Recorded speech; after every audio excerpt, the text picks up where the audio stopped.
আসসালামু আলাইকুম এভরিওয়ান, কেমন আছেন? আশা করছি সবাই ভালো আছেন। আলহামদুলিল্লাহ আমিও ভালো আছি। তো আজকে আপনাদের সাথে একটা নতুন রেসিপি শেয়ার করব, ছোট মাছ দিয়ে মাছের বড়া। আমি এখানে কিছু ছোট মাছ এবং মসুর ডাল কিছুক্ষণ ভিজিয়ে ভালো করে ধুয়ে নিয়েছি, দেখতে পাচ্ছেন। এখানে হচ্ছে পেঁয়াজ কুচি, টমেটো কুচি, একটু ধনেপাতা কুচি,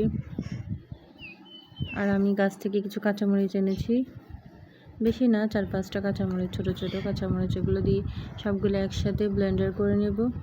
আপনারা চাইলে শিলপাটার বেটেও করতে পারেন, তবে সবচেয়ে ভালো হয় শিলপাটার বেটেটা করলে।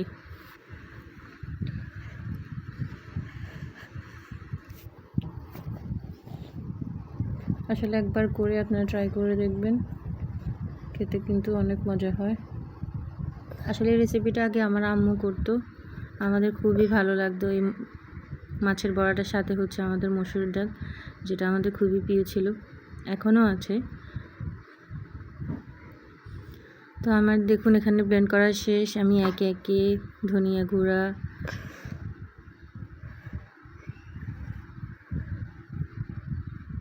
তারপরে হচ্ছে হলুদ গুঁড়ো, মরিচ গুঁড়ো আর একটু লবণ দিব।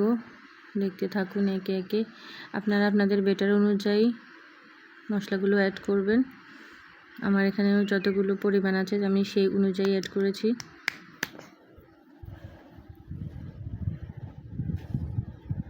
যে দেখুন একটু রসুন বাটা দিয়ে দিলাম।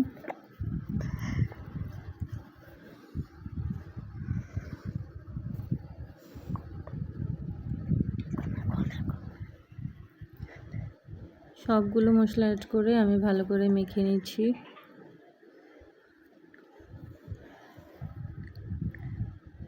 আসলে আমি ব্লেন্ডারে ব্লেন্ড করাতে এগুলো একটু নরম নরম হয়ে গিয়েছে।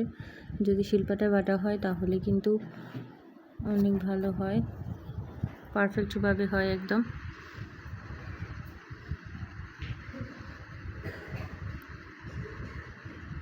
আসলে আমার শিলপাটাটা ছাদে, যার কারণে আমি রৌদ্রের কারণে উঠতে পারছি না। এই যে দেখুন আমি ফ্রাই প্যানে তেল দিয়ে একে একে করে দিয়ে দিলাম।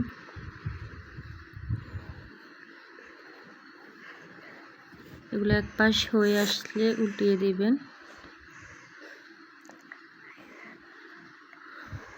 উল্টে পাল্টে এগুলো একটু ভেজে নেবেন ভালো করে।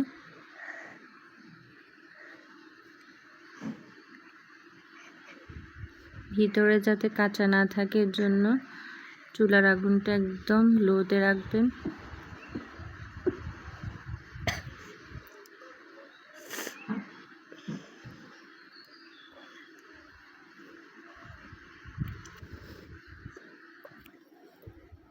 আসলে মাছের বড়াগুলো গরম গরম ভাতের সাথে খেতে কিন্তু অনেক মজা হয়।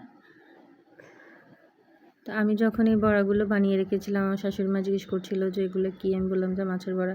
উনি খালি খালি মানে ভাত ছাড়াই খেয়ে নিলেন একটা, বললেন যে ভালো হয়েছে। তো এই যে দেখুন ফাইনালি লুক। সবাই ভালো থাকবেন।